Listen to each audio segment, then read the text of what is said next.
you've received the Get Started email. In this email, there is a link to complete the setup of your account. Click this link and it'll take you to a new page. On this page, you need to create a secure password that only you can see.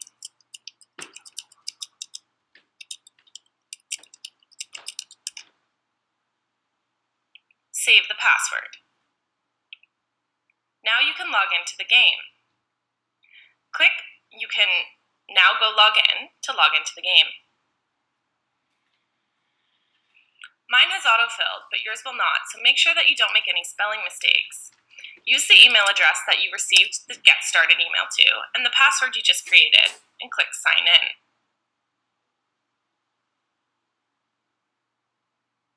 Now welcome to the game. So let's do a quick little run through of this game. First, we've got financial icons. Those are these three buttons on the top left of your screen. You can click these at any point throughout the game. You should use these tools frequently as they will provide you with crucial information about the implications of your financial choices. Ultimately, it's these three icons that will help you make decisions that will earn you points throughout the game. There are three financial icons. First is the calculator icon. This hides three calculators: a savings calculator, loan calculator, and a general calculator. Each of these will have their own setup. For example, here's what the savings calculator looks like.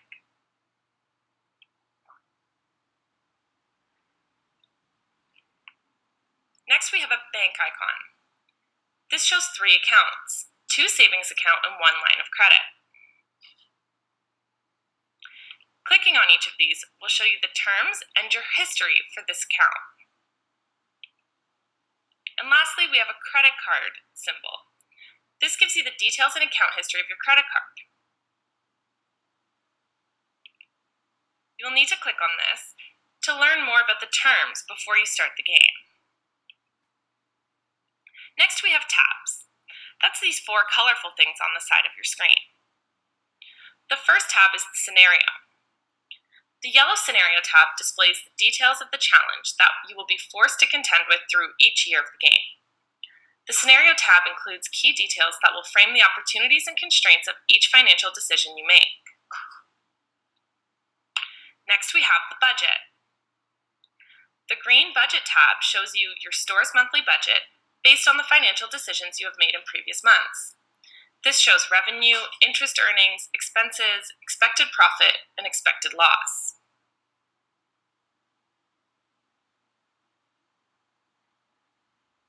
Next, we have the Decisions tab. The blue Decisions tab is the most action-oriented of all the tabs. This is the place where you will make transactions between accounts and where you will enter your challenge decisions. For example, the first thing that we need to do is give the store a name.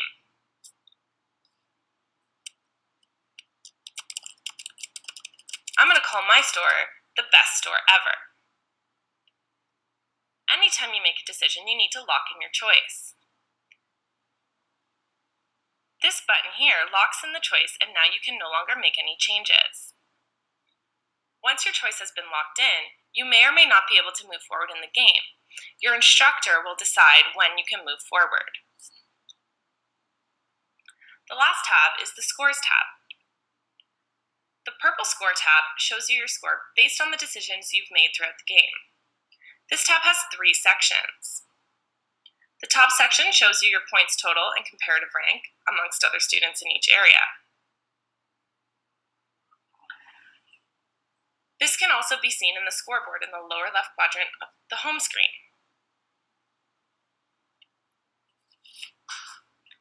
The second section has tabs you can click on to see how each score is calculated and how points are awarded. For example, if you click on Savings, you can see how points are awarded. If you save between $2,000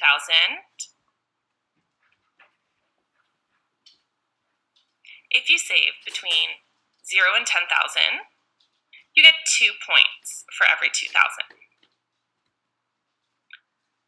The third area of the Score tab explains each score in more details and offers tips to succeed in each area throughout the game.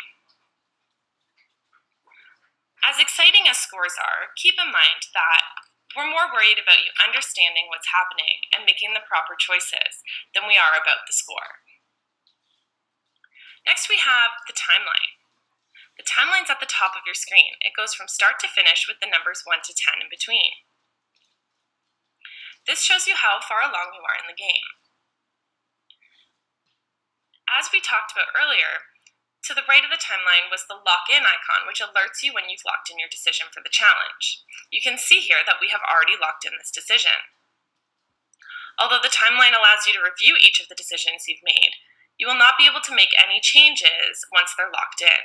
So please make your decisions carefully. Next, we have what we call the help icons, located on the top right-hand side of the page. This includes the logout button, the about buttons,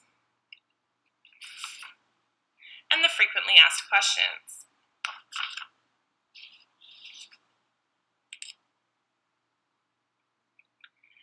So let's make some decisions within the game.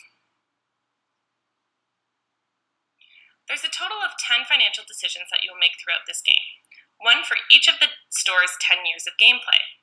These decisions are entered using the Decisions tab on the left-hand side of the screen.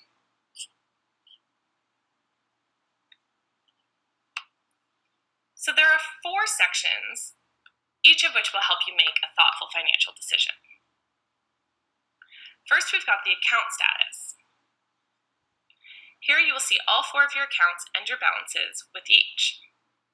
As you make payments and transfers in the section below, they will see the current balance change and details of the transaction listed below in the second section. You can find out details of each of your 4 accounts in the financial icon section as we discussed earlier. That's where you can find your account interest rates and review changes to each account. The next section, which you can't see here yet because we are not yet in year 1.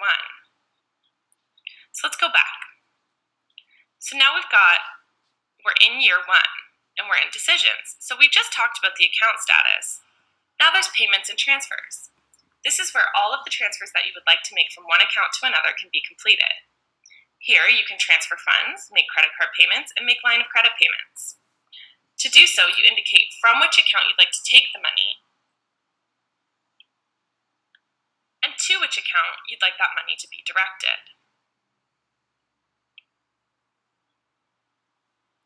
Then you put the amount of money and click Go.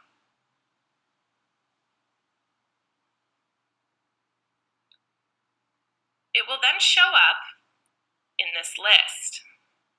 Let's do an example. Let's transfer funds from long-term savings to short-term savings. Now note, a fee does apply. But let's just do this as an example. So we're going to do $400 from long-term to short-term. When we hit Go, it shows up in this list, so you can do multiple transfers. If you've changed your mind, click this X button, and it gets rid of that transaction. Next, we have the profit and loss option. This section allows you to select which account your monthly profit or loss goes to or comes out of. By dragging and dropping, you can move the accounts into the order you prefer.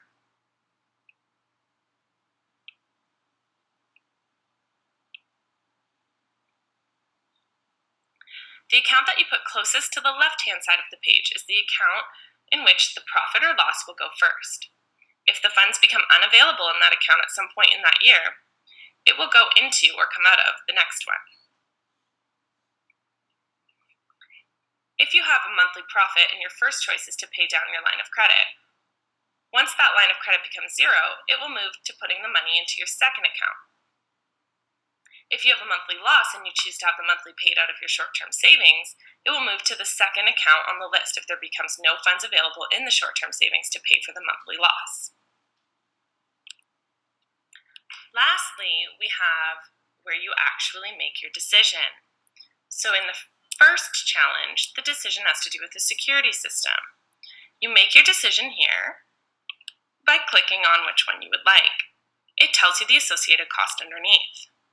When you've made your decision, you lock in your choice. This arrow button will click to advance to the next challenge.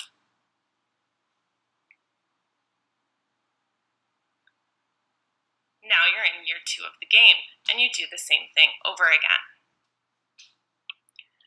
I hope that gives you a little orientation on the game. You should now go click around and play with it so that you can find out exactly what you're doing before you make your first decision.